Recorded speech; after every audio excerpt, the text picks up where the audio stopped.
A name written in ink that shouldn't exist, pressed into paper decades before the bloodline began, sitting in a basement archive where dust holds secrets tighter than any vault ever could. Sometimes history doesn't just repeat itself. It announces what hasn't happened yet, and in a small Tennessee town, one family found their future buried in someone else's past. What they discovered in those yellow pages didn't just challenge what they knew about their family. It shattered every assumption about time, memory, and the invisible threads that bind us to places we've never been. This isn't about coincidence. This is about something far stranger, something that makes you question whether the past is really behind us at all. Before we go further, subscribe now because some American mysteries are too strange to miss, and this one will change how you see your own name. Cookeville sits in the upper Cumberland region of Tennessee, a town of red brick and white church steeples where the plateau stretches wide and the air smells like rain, even when the sky is clear.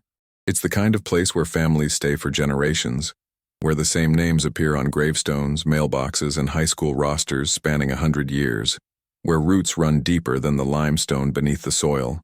The Whitlocks moved there in the late 1990s, drawn by work and the promise of a quieter life, a family with no prior connection to Tennessee, no ancestors who'd ever set foot in the Cumberland. Their name meant nothing to Cookeville.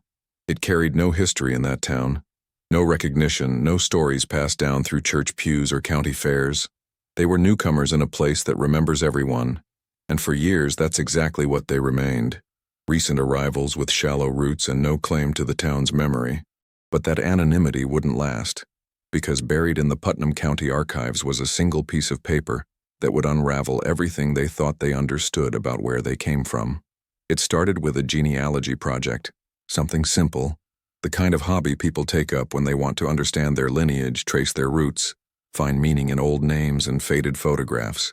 Sarah Whitlock had always been curious about her husband's family, the vague stories he'd heard growing up, fragments of immigration tales in Midwest farming towns, but nothing concrete, nothing documented. She began with census records and marriage certificates, working backward through the decades following the Whitlock name through Indiana, Ohio, and eventually back to Pennsylvania in the 1800s. The trail was clear, linear, predictable, each generation leading neatly to the next. No surprises, no gaps, just the ordinary march of time and migration across the American interior. But then she decided to search local archives as well, thinking maybe there was some forgotten branch, some distant cousin who'd wandered south even though the family swore no Whitlock had ever lived in Tennessee before them. That's when she found it. A land deed from 1890, filed in Putnam County, bearing the name Whitlock in careful looping script, clear as daylight, impossible as a ghost. The document sat in a protective sleeve, the paper brittle and yellowed but perfectly legible, a transfer of property involving a parcel of farmland just outside what would later become Cookeville's eastern border. The name appeared 3 times, once as the seller, once as a witness, and once in a notary stamp at the bottom, each instance written in different hands, confirming it wasn't a clerical error or a misreading. Sarah stared at that page for a long time, her hands shaking slightly as she held it up to the archive's fluorescent lights, looking for some sign of forgery, some explanation that would make sense.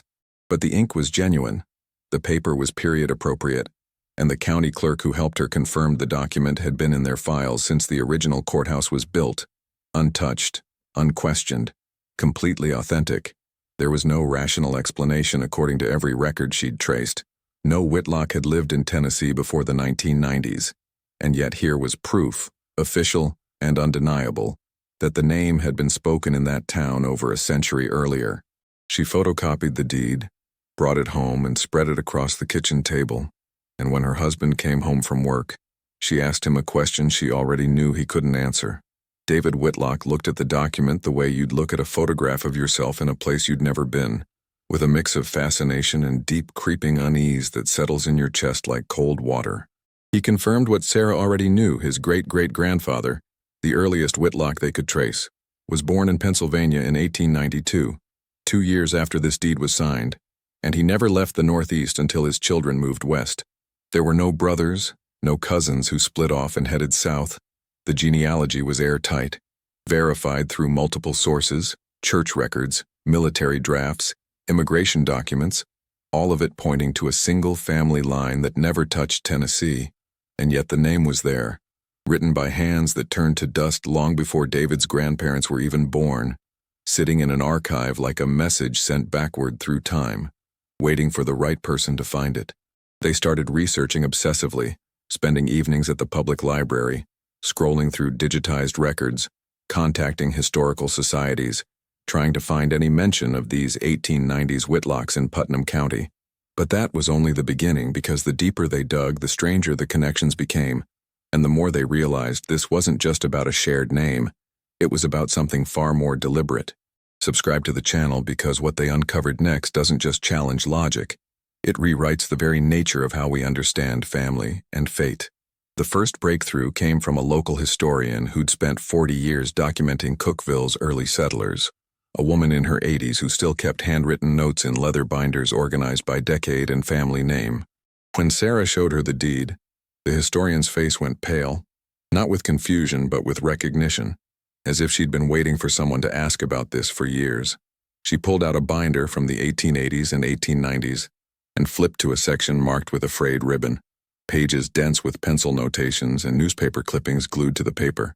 There, in a column listing prominent landowners and businessmen in early Cookeville, was the name again, Whitlock, associated with a general store that operated for less than 3 years before mysteriously closing with no forwarding records. The historian explained that this Whitlock had been known in town, respected even, but had vanished from all records after 1893. No death certificate, no sale of property, no mention in any subsequent census, just an abrupt silence. She said she'd always wondered about it, that gap, that erasure, as if someone had carefully removed every trace of this person from history, except for a few scattered documents that slipped through the cracks. Sarah and David began visiting the locations mentioned in the records, standing on street corners that had been rebuilt a dozen times, walking property lines that now cut through subdivisions and shopping centers, trying to feel some connection to these phantom Whitlocks. They found the spot where the general store had supposedly stood, now a parking lot behind a hardware store, and they stood there in the autumn cold, feeling foolish and desperate, looking for meaning in asphalt and painted lines. But then David noticed something, the way the lot sloped slightly to the east, the way a line of old oaks marked what must have been the original property boundary, and he remembered a photograph his grandfather had kept, a picture of a store in Pennsylvania. The angle was the same, the trees were positioned the same, even the slope of the land felt identical, as if someone had taken the Pennsylvania location and recreated it in Tennessee decades earlier, a blueprint copied across time and distance. They went home and compared the photograph to the Cookeville site using old survey maps and modern satellite images, and the resemblance was undeniable. The layouts matched with a precision that couldn't be accidental, couldn't be coincidence.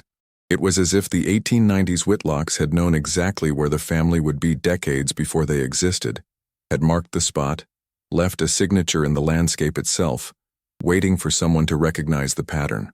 The next discovery came from a box of letters Sarah found at an estate sale, letters written by a schoolteacher in Cookeville during the early 1900s, rambling accounts of daily life, gossip, and local events.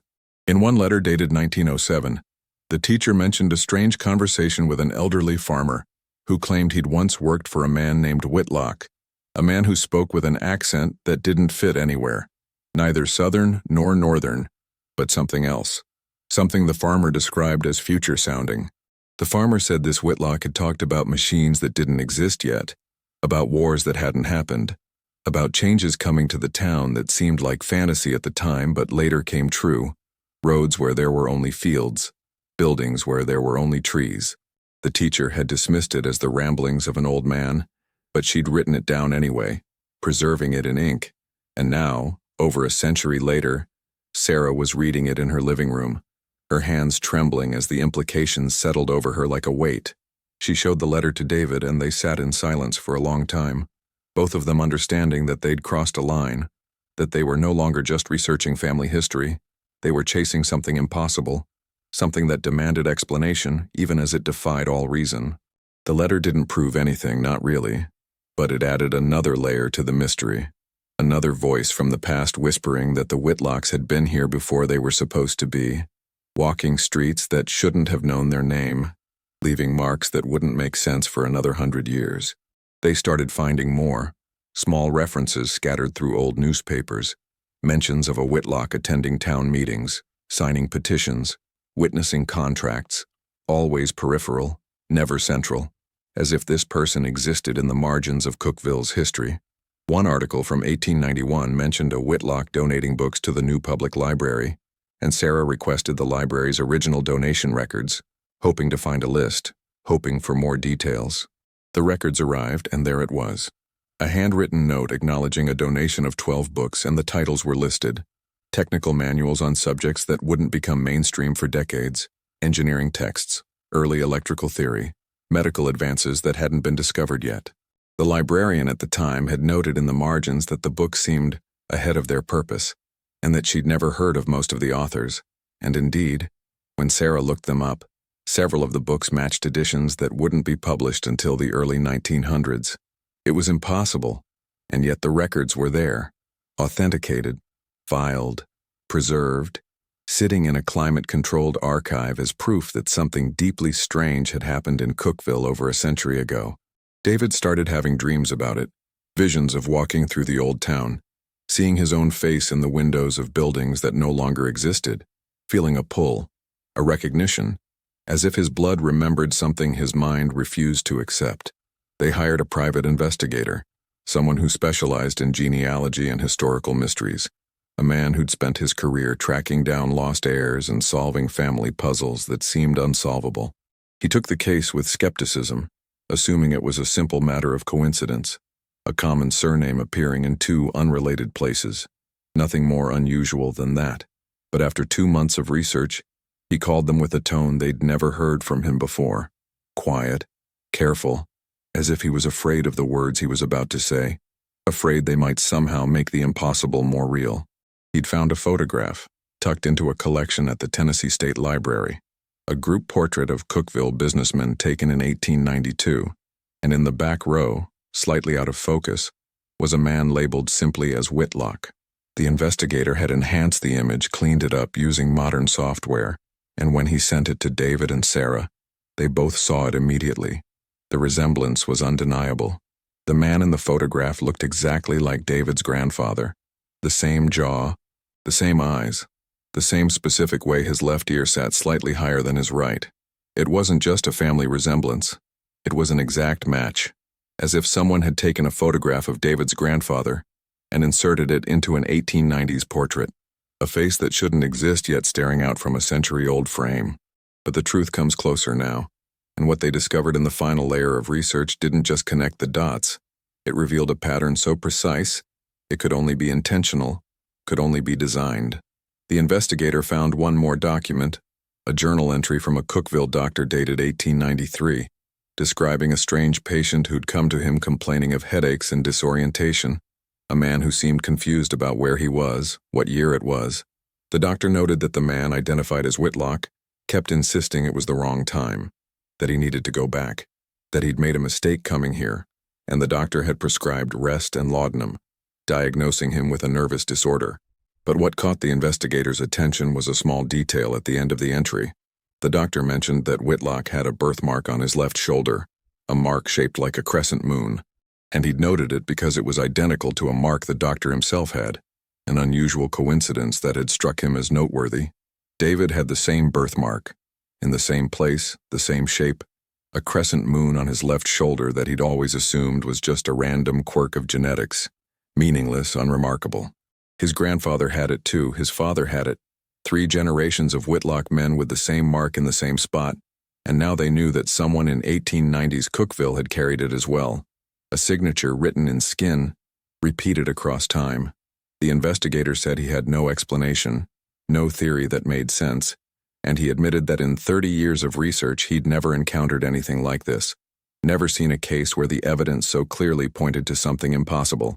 Sarah found one final piece, a small notation in a Cookville cemetery ledger, a record of a grave marker ordered in 1893 for someone named Whitlock, but with a note that the marker was never picked up, never placed, and the grave itself was never located.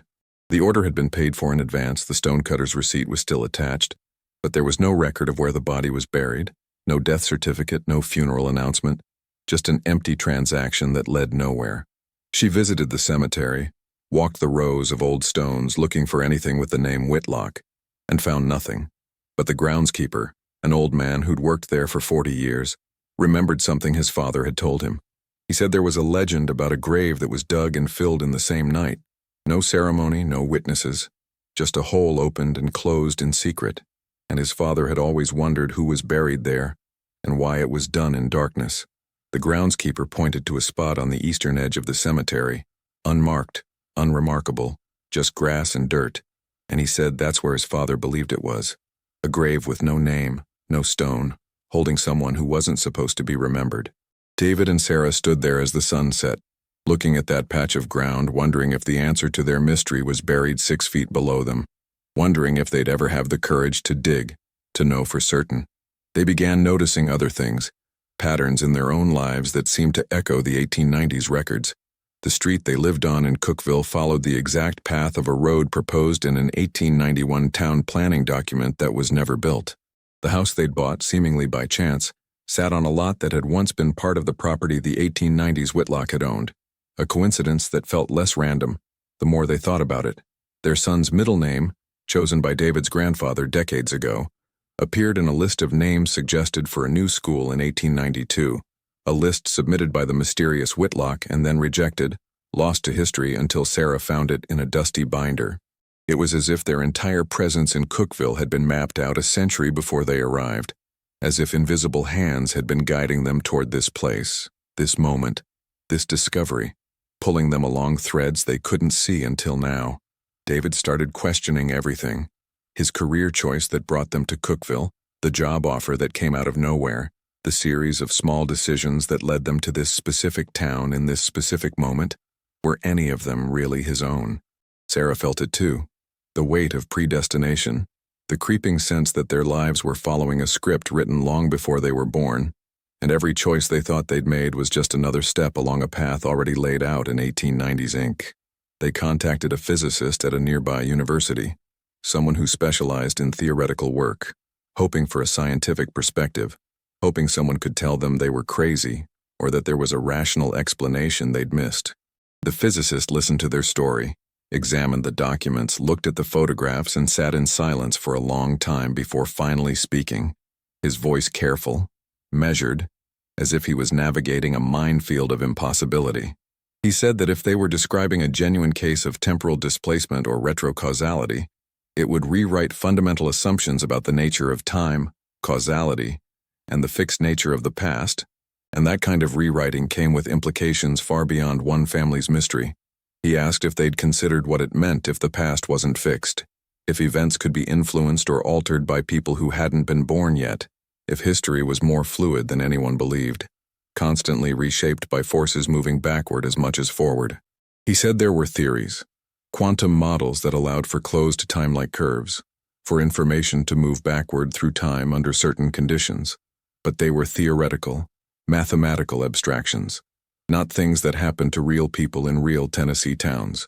But the evidence was sitting in front of him, and he admitted he couldn't explain it, couldn't dismiss it, couldn't reconcile what they'd found with the laws of physics as he understood them, and that scared him more than he wanted to admit. Subscribe now, because what happens next takes this mystery from the archives into the present day, and the answer is closer than you think. David started researching his own life, going back through old photographs, journals, family stories, looking for any sign that he'd known about this before, any buried memory or forgotten detail that might explain the connection. He found a photograph from his childhood, a picture of him standing in front of a building he didn't recognize, and when he showed it to his mother, she said it had been taken on a road trip through Tennessee when he was 6, a random stop in a small town she couldn't remember the name of. David looked at the photograph more closely, zoomed in on the background, and recognized the building. It was the old courthouse in Cookville, the same courthouse where the 1890 deed was filed, and he'd been there 30 years before he moved to the town, before he had any reason to be there.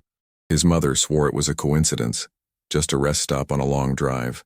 But David remembered something now, a faint memory of standing on those courthouse steps, feeling strange, feeling like he'd been there before, a sensation of déjà vu so strong it had made him cry. He asked his mother if she remembered that, and she nodded slowly, said he'd been inconsolable, kept saying he wanted to go home, even though home was hundreds of miles away, and she'd never understood what had upset him so much. Now he understood. Even as a child, some part of him had recognized Cookville, had felt the pull of that connection, had known on a level deeper than memory that he belonged there, that he'd always belonged there, across every timeline, every version of history. Sarah found something else, a letter her husband's great-great-grandfather had written in the 1920s, a letter she'd seen before but never paid attention to, just family correspondence tucked into a box of old papers. In the letter, the man mentioned a recurring dream he'd had his whole life, a dream about a town in Tennessee, a place he'd never been, where people called him by name and treated him like he'd always lived there, like he was coming home after a long absence. He wrote that the dream felt more real than his waking life sometimes, that he could describe the streets, the buildings, the faces of people he'd never met, and he wondered if it meant something, if it was a memory from another life, another time. Sarah showed the letter to David, and they realized that this dream, this vision, matched Cookville exactly, the layout of the old town, the buildings that existed in the 1890s, details that David's ancestor couldn't have known, couldn't have imagined unless he'd somehow been there, somehow seen it. The dreams had been passed down generation to generation like genetic memory, like information encoded in blood and bone, carrying the knowledge of a place and a time that the family shouldn't have any connection to. It was inheritance of the strangest kind, not land or money or possessions, but memory itself, transmitted backward and forward through time, linking every Whitlock to that moment in 1893 Cookville, to that unmarked grave, to that mystery that refused to die. They decided to do a DNA test, both of them, along with their children, hoping that genetics might reveal something, some unusual marker, some evidence of the impossible written into their very cells. The results came back normal, unremarkable, no anomalies, no mutations, nothing that would explain what they'd discovered, and in a way that was more disturbing than if they'd found something strange. It meant that whatever was happening, it wasn't biological, wasn't scientific in any conventional sense. It was something else, something that operated outside the rules they understood, something that used the past and future like different rooms in the same house. David started having more intense dreams, visions of walking through 1890s Cookville, seeing the town as it was, smelling the coal smoke and horse manure, hearing voices speaking in old accents. And in these dreams, he knew everyone, and everyone knew him. He'd wake up with specific memories, details he'd verify later through historical records, things he couldn't have known, like the name of the postmaster in 1891, the color of the curtains in the general store, the exact location of a well that had been filled in decades before he was born. Sarah begged him to stop researching, to let it go, but he couldn't. The pull was too strong, the need to understand too overwhelming, and he felt like he was being drawn toward something, an event, a moment, a truth that was waiting for him in the past. He found a medium, a woman who claimed to communicate with places, not spirits, but the memories embedded in locations, the psychic residue of events that left marks on the physical world. She agreed to visit the unmarked gravesite with him, and they went on a cold morning in late autumn, the sky gray and heavy, the cemetery empty except for the two of them and the weight of all that history. The medium walked to the spot the groundskeeper had indicated, stood there with her eyes closed, and after a long silence she spoke, her voice distant, as if she was reading from something far away, something written in a language only she could understand. She said she saw a man, someone who didn't belong, someone who'd been pulled across time by a force he couldn't control, and she saw him dying in confusion, in fear, not understanding what had happened, why he was trapped in the wrong when. She said he'd been trying to get back, had been searching for a door, a way to return to his own time, but the door had closed, and he'd died alone, buried in secret because no one knew how to explain him. No one wanted to acknowledge what he represented. And then she said something that made David's blood freeze. She said the man was still there, not as a ghost but as an echo, a pattern repeating, and that David was part of that pattern, that he'd always been part of it, and would always be part of it, a loop that had no beginning and no end. They stopped researching after that, or tried to, but the mystery wouldn't let them go. It had become part of their lives, woven into their daily existence in Cookville, present in every street corner, every old building, every moment of silence. David started seeing things, not hallucinations, but flickers, moments where the present seemed to overlay the past, where he'd turn a corner and see the town as it was in the 1890s, just for a second, just long enough to recognize it. Sarah noticed changes in him, a distance, a distraction, as if part of him was always somewhere else, always reaching back toward that time, that version of Cookville that existed only in records and photographs and impossible memories. Their children started asking questions, why they'd moved to this town, why it felt different from other places, why their father sometimes stared at old buildings like he was trying to remember something, and Sarah didn't know how to answer.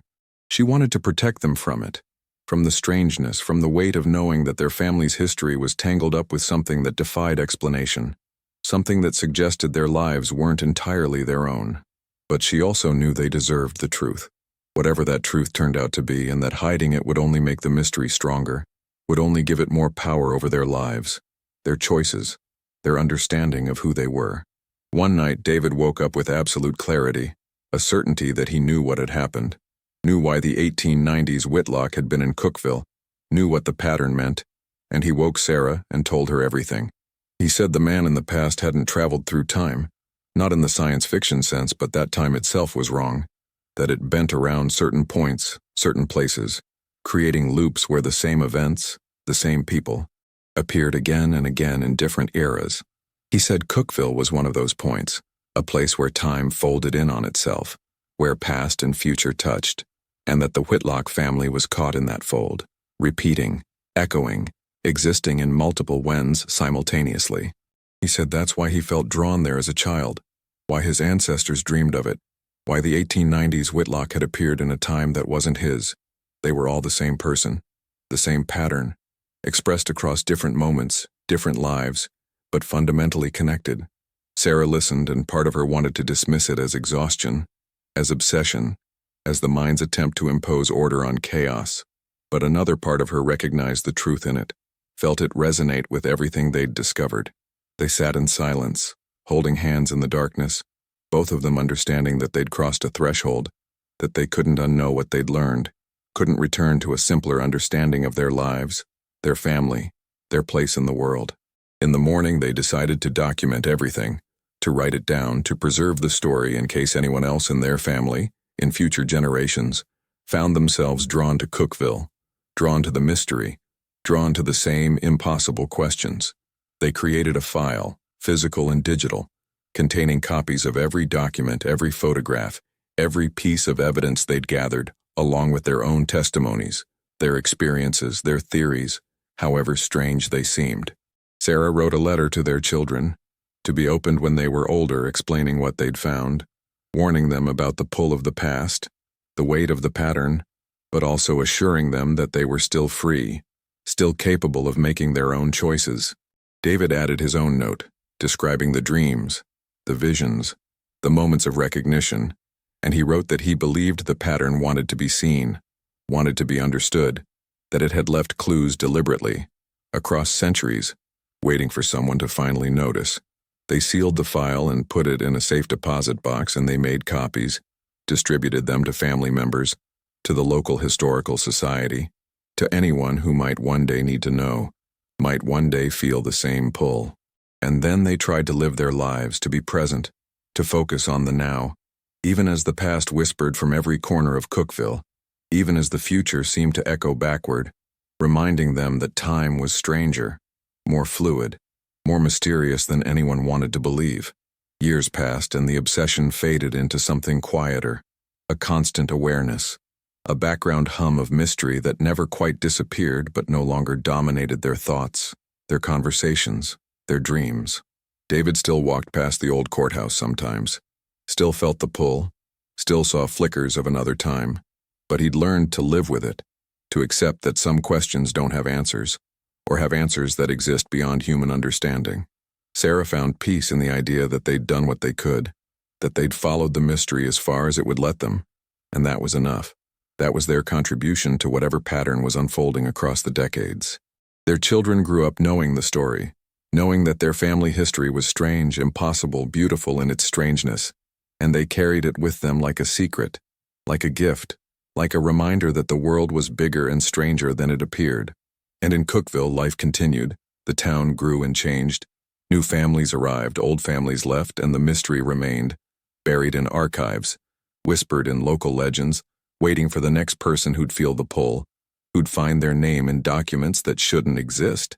The pattern continued, invisible, patient, stretching backward and forward through time, connecting moments and people and places in ways that logic couldn't explain but that felt, somehow, deeply true, deeply right, as if history itself was alive, conscious, weaving stories across the fabric of when.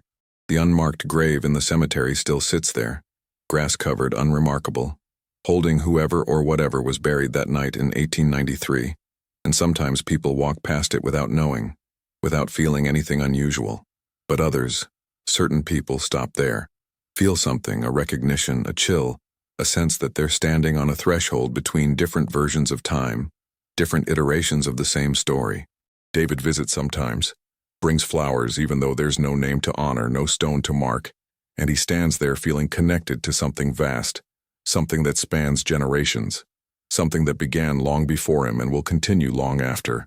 He thinks about the man who might be buried there, wonders if he was afraid, if he understood what was happening to him, if he left the clues deliberately, or if they were just accidents, fragments of a life that existed in the wrong when. And he wonders about himself, about his children, about the future Whitlocks who might one day stand on this same spot, feeling the same pull, asking the same questions, adding their own pieces to the mystery that seems to have no end. The sun sets over Cookville, painting the sky in colors that would look the same in any era, any time, and David feels, just for a moment, that he's standing in all of them at once, every version of this town, every moment, all existing together. Sarah joined a local history group, volunteers at the archive, helps people research their families, and sometimes she wonders if anyone else has found what they found, if other families carry similar secrets, similar impossibilities buried in their past. She watches for signs, listens for stories that echo theirs, but so far, nothing. Just ordinary genealogies, ordinary mysteries, the usual gaps and questions that come with tracing lineage back through time. But she knows it's possible, knows that Cookville holds more secrets than just theirs, that time bends in strange ways in small towns, in places where memory is long, and the past doesn't quite let go. She's learned to live with ambiguity, with questions that have no clear answers, and she's found a kind of peace in that, in accepting that mystery is its own kind of truth, its own kind of story worth preserving. Their house in Cookville has become a home, truly not just a place they moved to by chance, but a place they belonged to, a place that knew them before they knew themselves, a place that called them across time and distance and the impossible gulf between past and future. And at night, when the town is quiet and the stars are bright, they sometimes sit on their porch and imagine all the versions of themselves, all the Whitlocks across all the whens, living their lives, leaving their marks, contributing to a story that has no beginning and no end. The investigator who helped them close the case but never forgot it, wrote about it in his private journals, called it the only genuine temporal mystery he'd ever encountered, the only case that truly defied explanation. He died a few years later, and his family donated his papers to a university, and somewhere in those archives the Whitlock file sits, waiting for someone else to find it, to read it, to wonder.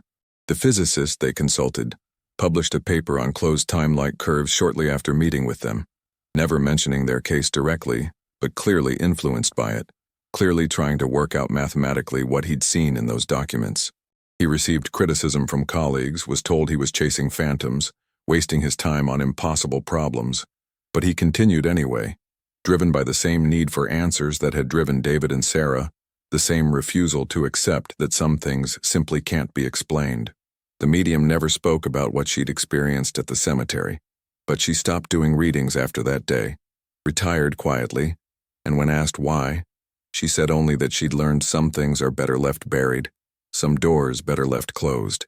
Everyone who touched the mystery was changed by it, marked by it, and they carried those marks with them, visible only to those who knew what to look for, what questions to ask, what silences to notice.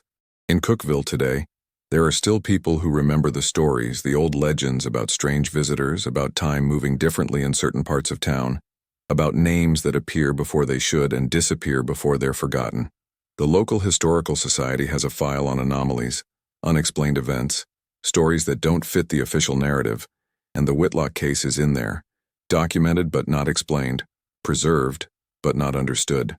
Tour guides sometimes mention it, when they're feeling bold, when they have an audience that seems open to strangeness, and they point to the courthouse, the cemetery, the spot where the general store once stood, and they tell the story in hushed tones. Most people laugh it off, call it a tall tale, a bit of local color, the kind of story every small town needs to make itself interesting, to give itself character, to compete with bigger, flashier places. But some people listen differently, hear something in the story that resonates, and they start asking questions, start researching, start following the same threads David and Sarah followed, and the pattern continues, generation after generation, seeker after seeker. The mystery renews itself, refuses to die, adapts to new technologies, new methods of research, new ways of asking old questions, and it waits, patient as stone, for the next person who'll feel the pull strongly enough to chase it to the edge of the impossible. David's health started declining a few years ago. Nothing dramatic, just the ordinary wear of time, the body slowly failing, and he faced it with calm acceptance, without fear, almost with curiosity.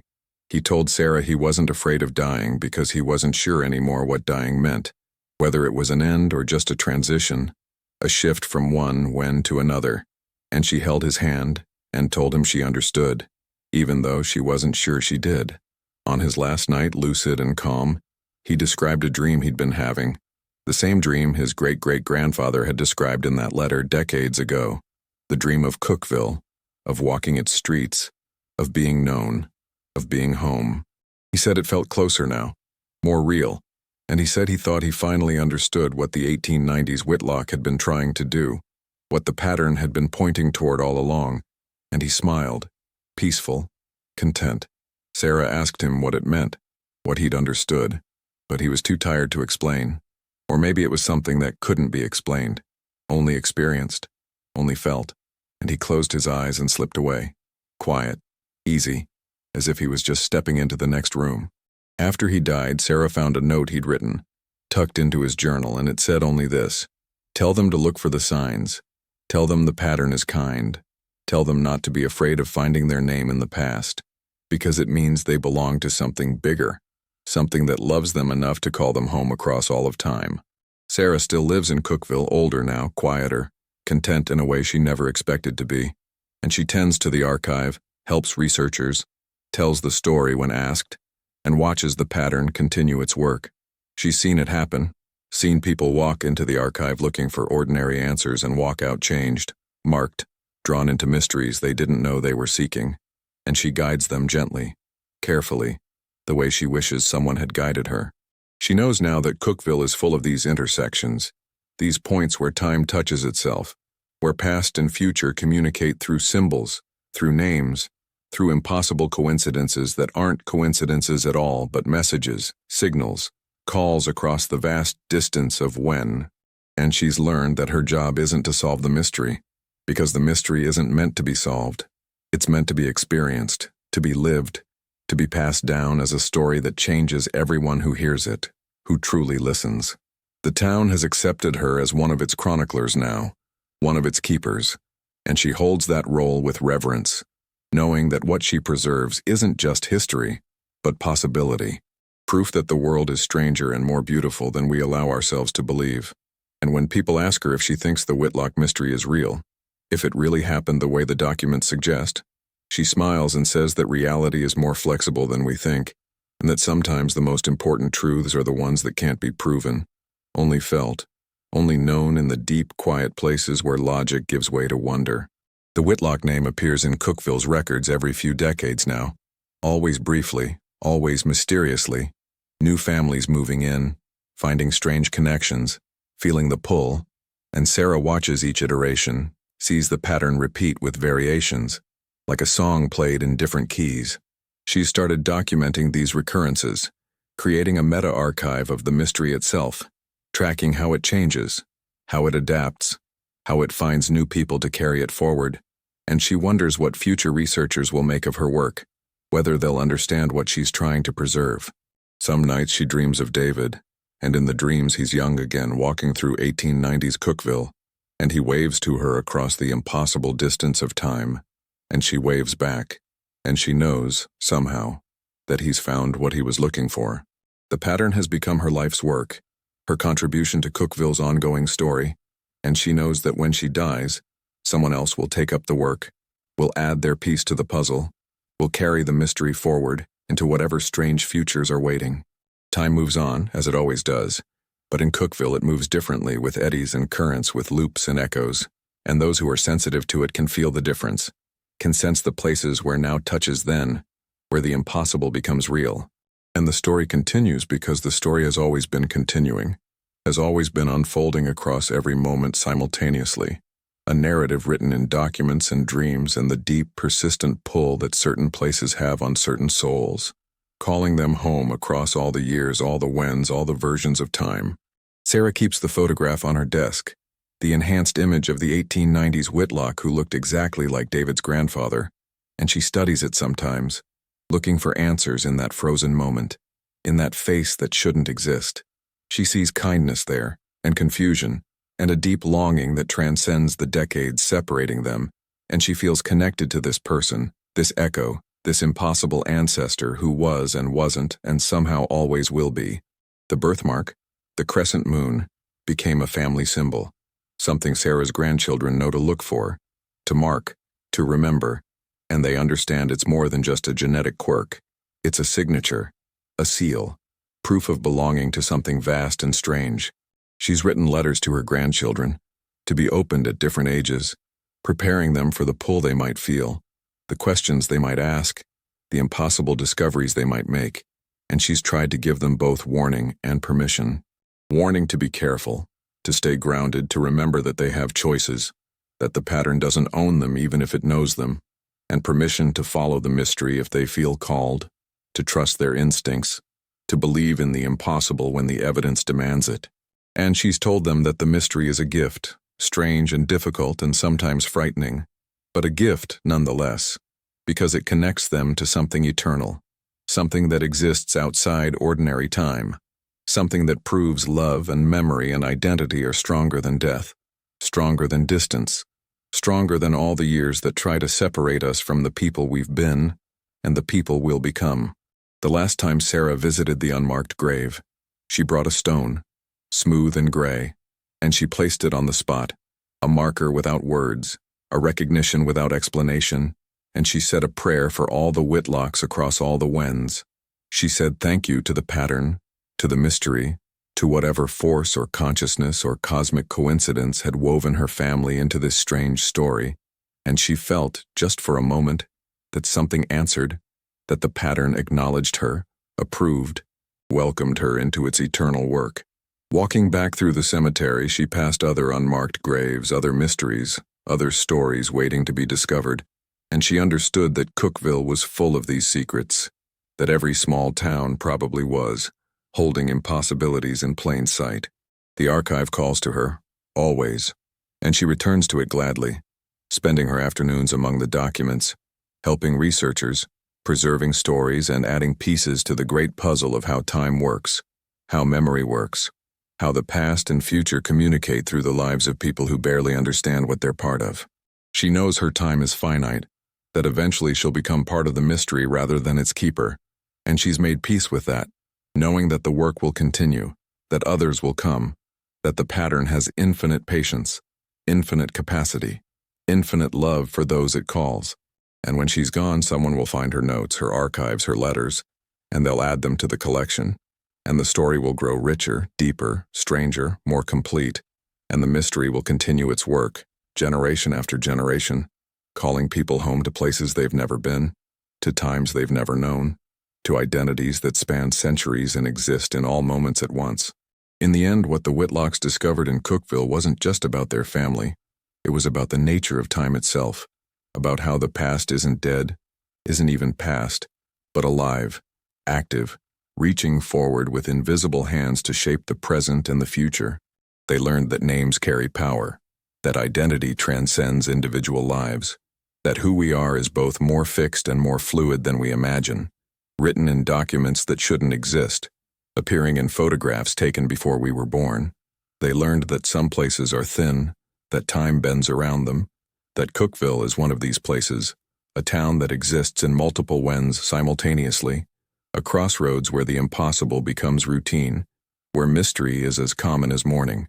And they learned that being chosen by the pattern, being marked by it, being known by it across all the years, is both burden and blessing, both answer and question, both ending and beginning, a truth that can't be fully understood, but can be lived, can be honored, can be passed down as the strangest inheritance any family could receive. Sarah sits in her house as evening falls, the same house that sat on land owned by a Whitlock in 1890, and she feels the weight of all those years, all those lives, all those versions of the same story playing out across time, and she knows she's exactly where she belongs. The mystery doesn't demand solutions, it demands witnesses, people willing to see it, to acknowledge it, to carry it forward, and that's what she's done, what David did, what their children will do, what all the Whitlocks across all the wens have done and will continue to do forever, as long as time keeps folding in on itself, creating these beautiful, impossible loops. Some mysteries never end when the truth is found because they exist outside the boundaries of truth and fiction, living in that space where both are real, both matter, both shape the world in ways we barely understand. So subscribe to this channel because the next story is already unfolding, already leaving its clues, already calling to whoever will listen, and you'll want to be there when it's finally told.